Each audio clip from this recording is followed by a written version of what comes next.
All right, we're going to give this a try. I've never done a live stream before, so if I screw this up, it'll be you'll be here to enjoy it. So I wanted to do a quick stream on what's happening with Twitter, what's happening with Elon Musk. It's been a crazy week and a half, maybe crazy month, because we've had a lot of ups and downs in terms of Elon making an offer to buy Twitter, and then the offer being rejected by the board from Twitter, and then going back and forth in legal court. And ultimately, Elon did end up acquiring Twitter. He's now the CEO of Twitter, and there's absolute pandemonium, or at least it seems that way, in terms of what's happening with the company. Just in the last week, there's been a huge layoff in terms of employees being let go, lawsuits are being filed, Twitter Blue is being rolled out, and ultimately people are asking the question, like, was this a good decision to buy Twitter? Was this ultimately going to be a successful purchase from a financial perspective for Elon? Is this going to be a good business decision as well? We're going to be looking at that as well. Again, if you're new to the channel, my name is Greg. I'm an entrepreneur. I talk about entrepreneurship, technology, and design. You can certainly comment and let me know what you think on Twitter as well. Let me know if you think this is going to be a success for Elon and for Twitter. Ultimately, like, when I was looking at this particular transaction, I went back in time and looked at Twitter's financial docs in terms of what they were reporting they were doing. And so if we take a look at that for a second here, let's see if I can do this. So if we were looking at their financials, you can take a look at what Twitter was doing. And so this is their cash flow. They were a public company. They're now a private company. But you can take a look at how they were doing from a financial perspective.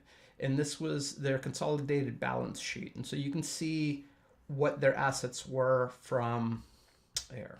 I'm not going to read the whole thing, but you can see current assets from December to 21 to 22. And so they had about $14 billion worth of assets in 21. They had about $13 billion worth of assets in 22.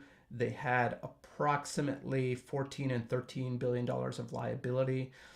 So again, it's okay from an assets and a liability perspective. Not terrible, not great. In terms of revenue, again, in 21, in the last quarter, so similar quarter in calendar 21, they did about 1.1 billion. In calendar 22, they did 1.1 billion. And again, that's fine. That's the revenue. If you look at the expenses, let's see, where are the expenses? Here are the expenses. Cash flows from operating activities and expenses. They spent a lot of money. And so ultimately, if we go down here, let's see here. Where are their GAAP expenses? So net income loss. So they're losing money. I mean, that's the net of it. They made some money. So this is non-GAAP. If we look at the adjusted EBITDA, they're losing money. And so ultimately, this is what led Elon and what led to kind of a large reduction. Here we go, non-GAAP estimated costs and expenses. So $1.2 billion in costs and expenses. So they're spending a lot of money to run run Twitter, and ultimately it's not a particularly profitable business. They need to reduce costs on Twitter in terms of what they spend on the business, close to call it 500 million a year at least. And they need to figure out how to improve revenue. So they're actively looking to do both. And so part of the reduction in staff has been to reduce the costs that they have in the overall company. The company's actually grown substantially in terms of its employee and headcount. And so if you look over here, this is Twitter employees from 2008 to 2021.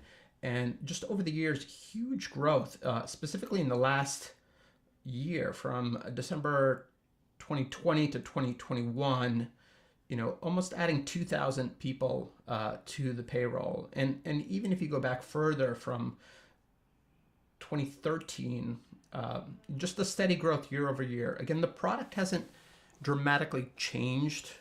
We haven't really seen a huge shift in terms of how people use Twitter. Again, they've added some features, some functionality to the core product, but fundamentally it's still exactly the same product. Most of the interactions are really with the core elements of Twitter. They've experimented with lots of other features and functionality in terms of how the product is used, but fundamentally it's still very much the same, and much of the core interactions of the product is still the same. So when you look at the headcount and you look at just the amount of money and resources being spent on the core of the product, it's kind of obvious to see why they're reducing and why they're making some of those changes. Now, a lot of people have pointed to Elon Musk and said, oh my God, like he is reducing the staff by 50%.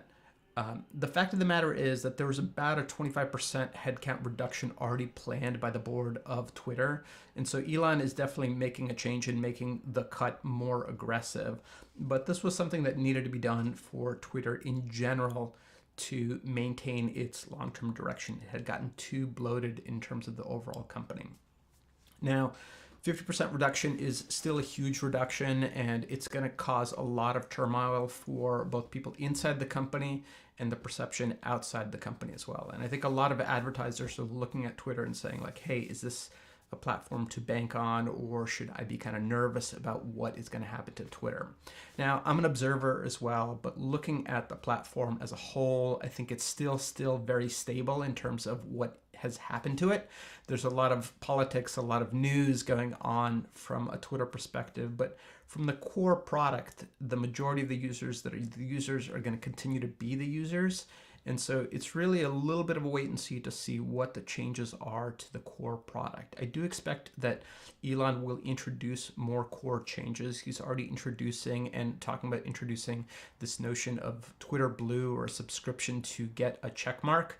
Again, I think that's just the beginning of much larger elements, but there's two things going on. The first is how do we reduce costs? And so he's reducing that by staff count. There may be other areas that he's looking in terms of infrastructure to reduce costs. And the second is how do we improve profitability and revenue? And so the very first piece is offering direct to consumer products. And so this Twitter Blue subscription, $8 a month, less than $100 a year for people who are more avid users of the Twitter product, will likely happen, but it'll be a little bit of a wait and see in terms of what else happens to that product, what other changes we can expect. So let's see here. All right, so other elements on Twitter. So Elon, one of the things I really admire about him is he is very product centric. He really cares and gets into the details of how the product is built and how people interact with the product. The other thing I really like is he's very much in tune and in touch with his audience. So he actually has been using Twitter for a number of years for his core companies, both SpaceX and Tesla, Boring Company, Neuralink, to solicit feedback, to talk to customers in real time and get their feedback in terms of what they're thinking and how they're reacting to the core product.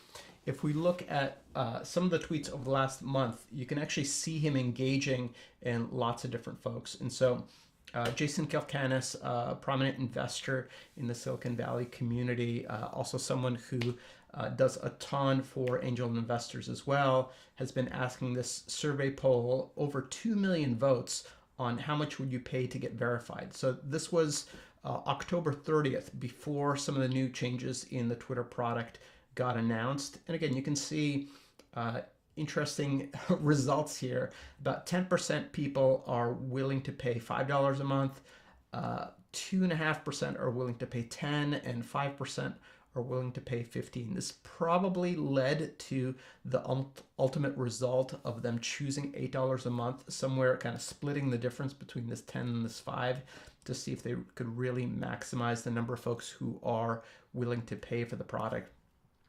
Again, lots of other interesting threads. Jason continuing here asking what CMOs and advertising execs would want to see from the product. You can see Mr. Beast talking about how ultimately what if Twitter competed with TikTok. So should we bring back Vine? Vine was a original video application that Twitter acquired many years ago and actually shut down. So Twitter was doing things similar to TikTok, doing short-form video before before TikTok even did it. So it's been a long time coming. It's actually kind of amazing that Twitter was there first and they actually ended up shutting it down. And so the notion that Twitter could bring back Vine is super interesting as well. And here Mr. Beast said, hey, if you actually did this and competed with TikTok, it'd be hilarious. Again, a lot of people don't know what to make of Elon Musk because he is sometimes so random, both tweeting memes, talking about business, being sarcastic, and this throws off a lot of people. But ultimately, I do love that he's engaged with his audience. Sometimes you don't agree with what he's saying, or he's very polarizing in terms of some of his opinions, and his opinions definitely vary from politics to product to the future of software and technology. So super interesting. So here's that notion that only 25% of the layoffs were Elon's doing. The other 25% were going to happen regardless, and this was according to the Washington Post. You can also see him talking about different product features. So Twitter will add the ability to attach long form text to tweets and ending the absurdity of notepad screenshots. Talking about videos and how to better encode videos, and Elon's responding and taking action on these. The notion of advanced search, Twitter's had search for years and years, but the search is actually like some of the worst results possible. I won't even do it on video because some of the results in search are really, really sketchy. But he's engaging his audience, which I think is super compelling. It allows people to really speak their mind. Again, when you engage with customers, when you engage with your audience, it puts you a step closer to building and iterating on your product. And that's one of the things that Elon is particularly good at, is getting in touch with the customers and iterating on the product. He definitely has his flaws, and there's a bunch of things that I wish he would do less of. He definitely makes lots of bold promises, and sometimes takes a long time to deliver on those promises. Sometimes those promises don't fully get fulfilled. But I love the fact that he's listening and engaging with his audience as well. And so now the question is, did Elon make a mistake in purchasing Twitter? Like, ultimately, was it a good financial decision? Is it a good long-term decision? And I think you can break it down into a couple different areas. The first is, was it a good financial decision?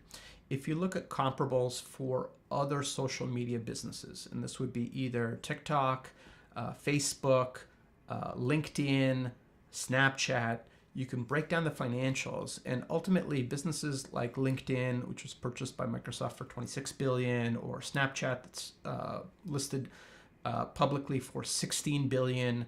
Twitter is a more valuable service, again, in my opinion, than either of those services.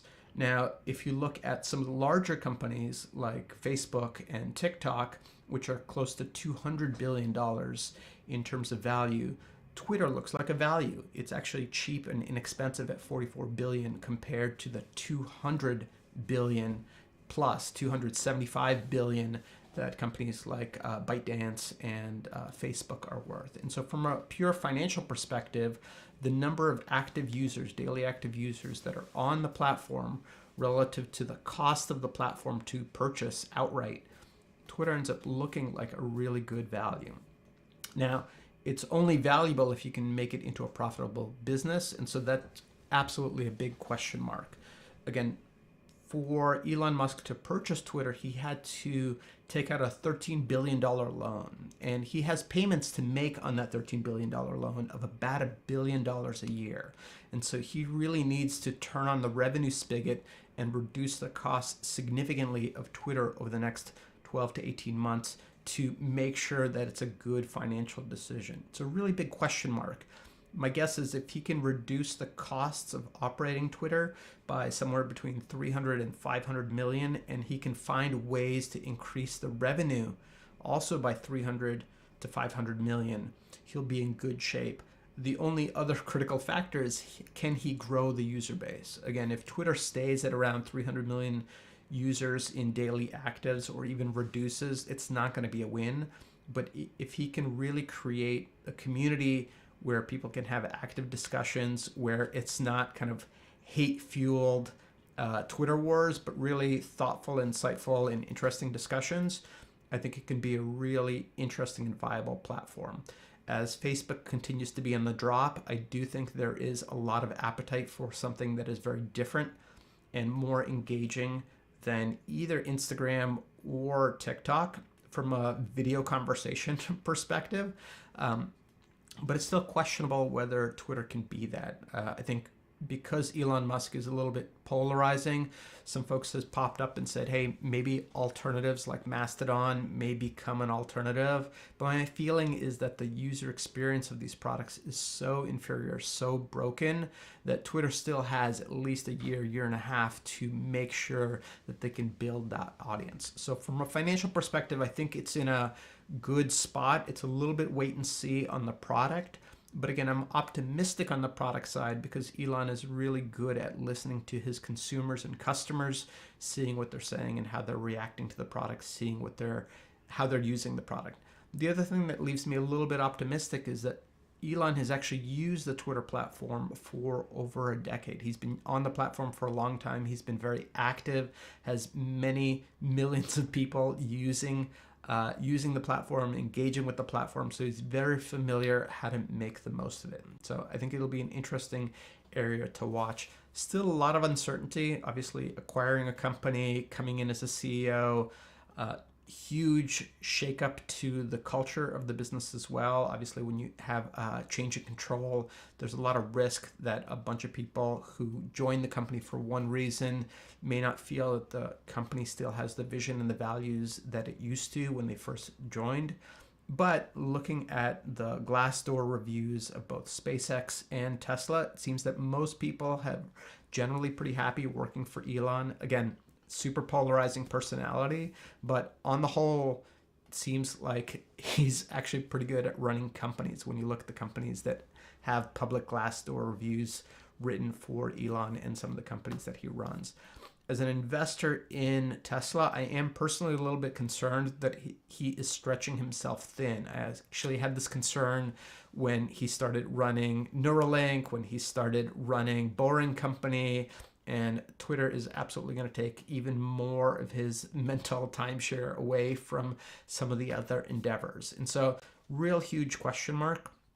Again, I trust that he has the best intentions, and I do think that potentially having a social media company in his back pocket can give his existing companies an advantage, potential advantage in terms of how to properly market and how to reach audience using those tools. So it's a little bit of a wait and see, but certainly feeling maybe there's some positives, maybe there's some negatives.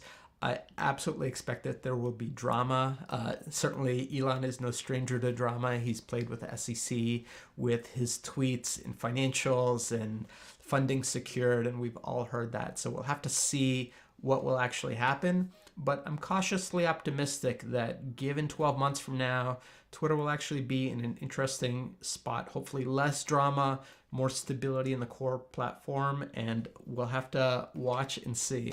Again, this is my first live, so let me know how I did. Leave a comment if you like this sort of stuff. Definitely hit subscribe. Tell me what you think. Follow me on Twitter. Thank you so much. I really enjoyed chatting, and until next time.